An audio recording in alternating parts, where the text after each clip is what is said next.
নুপুরের দাম 1000 টাকা হলেও তার স্থান পায়ে, অথচ টিপের দাম 1 টাকা হলেও তার স্থান কপালে। ইতিহাস সাক্ষী, লবণে কোনোদিনও পোকা ধরেনি, কিন্তু মিষ্টিতে প্রতিদিনই ধরে, আবার পিঁপড়েও ধরে। মোমবাতি জ্বালিয়ে মৃত মানুষকে স্মরণ করা হয়, কিন্তু মোমবাতি নিভিয়ে জন্মদিন পালন করা হয়। মানুষ সোজা পথে চলতে চায় না, বাঁকা পথেই সবার আগ্রহ বেশি। তাই তো মদ বিক্রেতাকে কোথাও যেতে হয় না, কিন্তু দুধ বিক্রেতাকে বাজারের ধারে ধারে ঘুরতে হয়।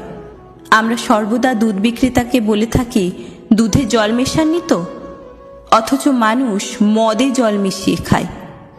আজ অব্দি মানুষকে এইটুকুই চিনলাম, জানোয়ার বললে ক্ষেপে যায়, আর বাঘের বাচ্চা বললে খুশি হয়, অথচ দুটোই কিন্তু পশুরই বাচ্চা। সত্যি, মানুষ বড়ই আজব।